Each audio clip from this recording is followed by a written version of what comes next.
chopped off heads, fake heads and blood. To me, riffs are fucking timeless. You've got generations of people going to see them. It's our best album so far. The fans have been asking for it. They've been asking for it for years. I would listen to it over and over and over again today. It's like music we play, man. You're either gonna like it or not. There are satanic bands. Some of them really aren't. We're playing the craziest drunken debauchery show we've played probably ever. He is not in condition to be doing a podcast.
Let the curtains fall.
Italian progressive power metal clan Altair and their track A Lesson Before Ascending from the 2017 concept album Descending, a devilish comedy. Now I'm here joined by Metal Mark as we drive back home after seeing the Iron Maidens in concert. What'd you think, dude? Tell you what, Jen, I can't call you Jen on it though, but I did. Call me whatever, dude. Hey, I loved it. I'm glad I came. Great show. The venue is not too bad, and First time at Mercury Ballroom. it was the first time in the Mercury Ballroom, so I was impressed with it, and I will be back. So what'd you think of the Iron Maidens, man? I was pretty much focused on Courtney Cox the whole time. My perverseness came out in me. I don't think I could say this. Let's cut that and we'll talk later. No, but she headbanged. She worked it, man. They all did. She did work it. How many songs you think they went straight through? It was like 13 songs. Every bit of 13 songs. It was excellent. And the only thing I'll admit, I thought, I wish they had a few of the more, I mean, not the latest Iron Maiden albums, but it was pretty much all stuff pre-Brave New World. I agree with you. It pretty much was. And maybe they're just focused on that. The crowd, there was different ages in the crowd, but they did cater to the older generation, similar to yourself. I'll speak for yourself, asswipe. What are you talking about, dude? I mean, it makes me wonder, like, is this the future of metal where, for older fans, they'd rather pay to see people perform old material instead of seeing new young bands? I think you are. If you look at the Mercury Ballroom, they carry throughout the year a lot of cover bands. Matter of fact, they got one coming up pretty soon, the Van Halen and the Motley Crue cover band. So you may have an older generation that don't want to get in the pits anymore, but they'll come and see. I call them losers. They're old has-been. They're washed up. See, this is what pisses me off, because, like, these are the sorts of people that Iron Maiden, Judas Priest in their heyday were railing against, the old-timers. And now they've become celebrated by the old-timers. It's kind of pathetic. Allow me to retort. Okay. I'll be there one day. This works better if we have a few brews in us. But I'm driving, and Mark's got to drive, so there's been no brews consumed this evening. No, we're all on our best behavior. I had a great time, and I'm glad I came. I always wanted to see them. The girls worked their rear ends off, man. Hey, what about that fucktard friend of yours who didn't make it? What would you say to him? You screwed up, brother. You know it. Why don't you sleep in tomorrow, okay? Because you got to work. What a fucking pansy. Wherever you are, dude, whatever you're doing, it sucked compared to going to see the Iron Maidens. I got no. And there's a special place in hell for you. I hope you're deported. He's Sicilian. Well, then definitely should deport him. Back to Sicily. Weak ass shit. Well, man, we've got a first song of the podcast coming up. We're starting things off with true metal triple guitar threat Tomestone. The track You Can't Kill Metal off their latest release, Shadows of Fear. Can't kill metal. No, you can't kill metal.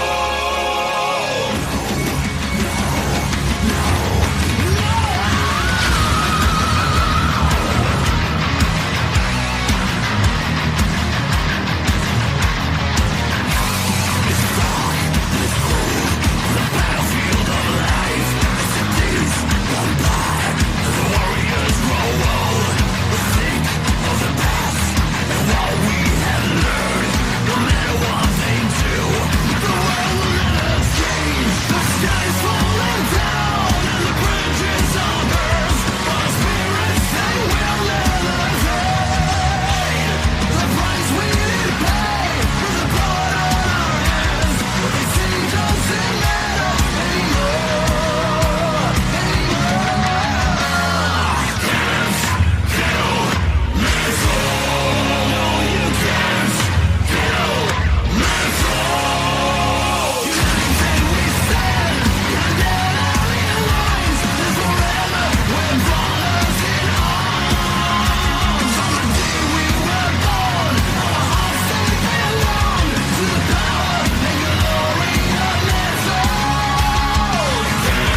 That was You Can't Kill Metal, the first track off Tombstone's 2019 album, Shadows of Fear, heading up the Metal Army Marching as One.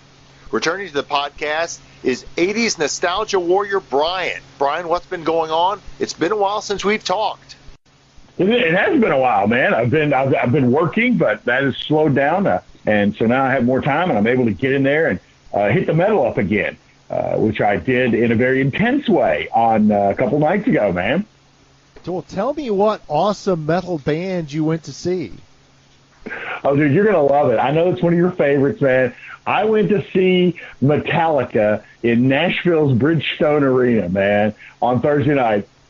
No, what metal band did you go to see? I know you went to see some grunge rockers, but tell me about the metal show. Oh, dude, it was a metal show, believe me. Well, let me just say, I'll give you this. Let me start by saying two things. Number one, I liked the show.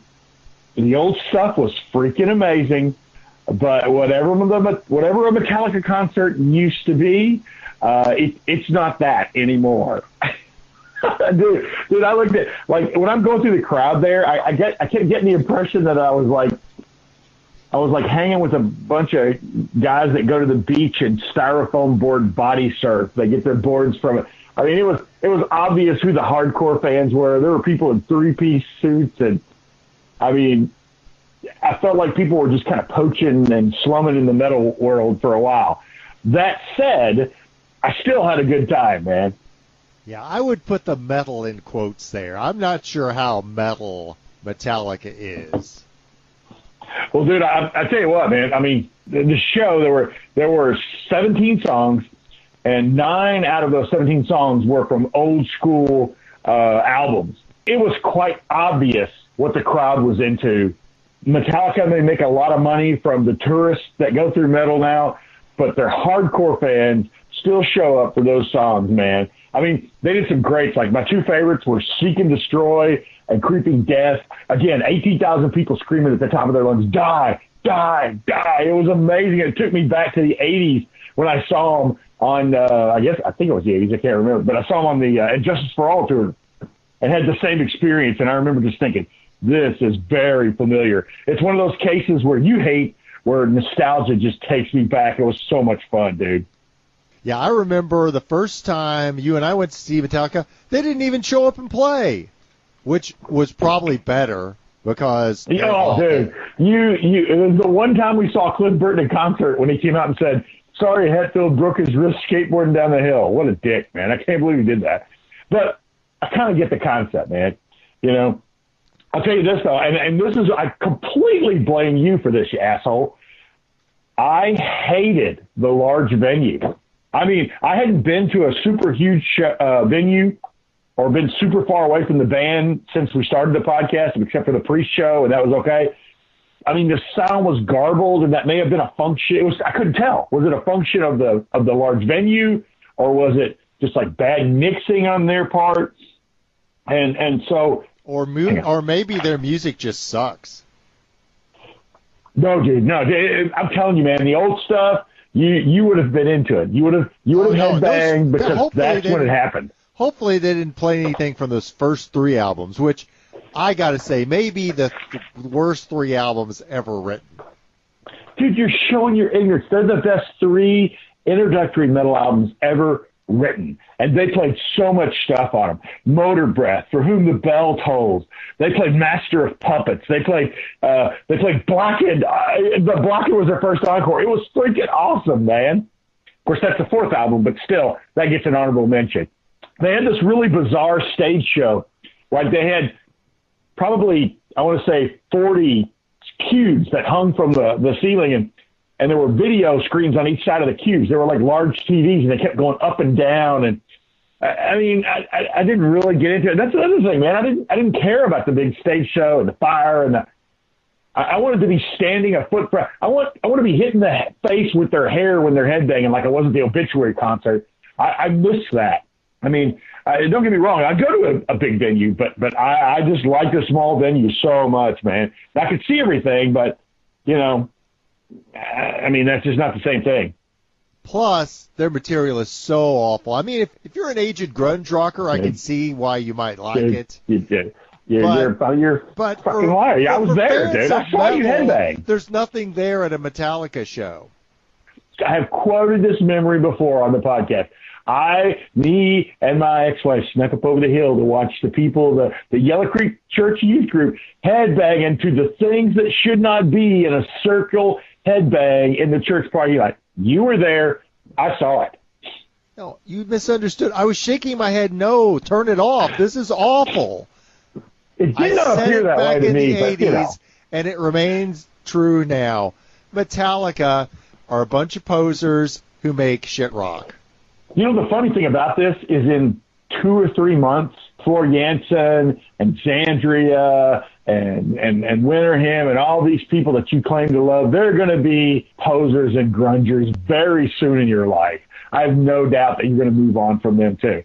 So your definition of metal changes every time a new hit comes out in the goth channels. So, yeah, doesn't really surprise me. I've been consistent all along. Metallica is awful. It's all awful. I mean, I can't even imagine going to that concert. I mean, what has to be the average age? 55? Okay, I'm going to give you this one. There was this old lady next to me, man, that had to be about 60, and she kept headbanging, but she kept falling over. I thought her hip was broken or some shit like that. But she still was headbanging pretty good. She was one of the hardcore fans. I appreciated that part of it. When you go to a show and it's a bunch of oldsters, a bunch of gray hairs, a bunch of retirees, you know you are at the wrong show, man. Dude, is that what metal is for you? Your vain attempt to stay young? Is that what it is become? Metal is for as long the as there's young. 18-year-olds at the show, you're good? If you would start listening to metal, you might get a little younger, dude. I mean, oh man, I love lots of modern day metal. Your pathetic attempt to go back decades to your high school years and re-embrace the aged music of the past that doesn't stand up over time.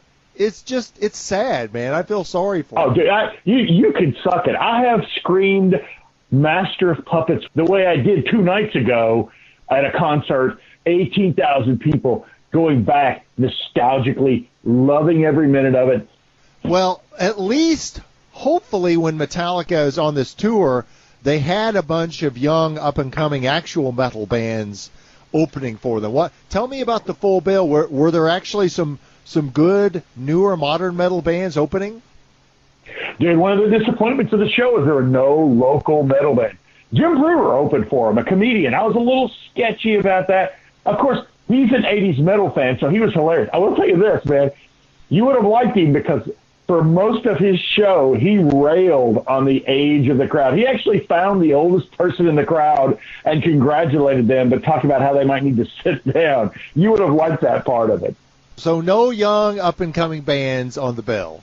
No young up-and-coming bands. You know, they don't want to get up stage when they sing things like Halo on Fire or The Unforgiven. If there was an actual metal band on the bill, it would expose Metallica for who they are, posers who can't write or perform worth shit.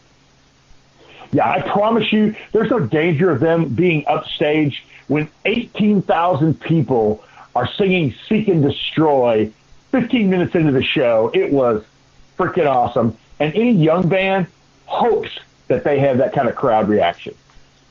Yeah, if I'm a young band, I'm not hoping for a bunch of gray-haired has-beens. If you were one of your young bands, you'd be dressed in a corset screaming about how Rob Halford is old. That's not metal. Rob Halford is old. New Kids on the Block, goth style. Here's our last track of the show off the 2018 album Reveries from the Haunted. This is Wisconsin symphonic progressive metal collective Realm of Glass with Forsaken.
that'll do it for this show.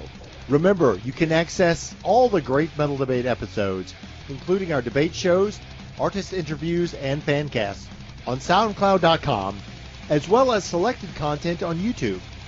And if you check us out on iTunes, please give us a 5-star rating so that others will see all the episodes. And if you have a suggestion for the show, tweet us at Metal Debate or send us an email via thegreatmetaldebate@gmail.com. Plus, don't forget to join in the Metal Debate by liking our Facebook page. You're the worst fucking metal fan I've ever met in my life. Until the next time, sell your soul for metal and defend it till your dying day.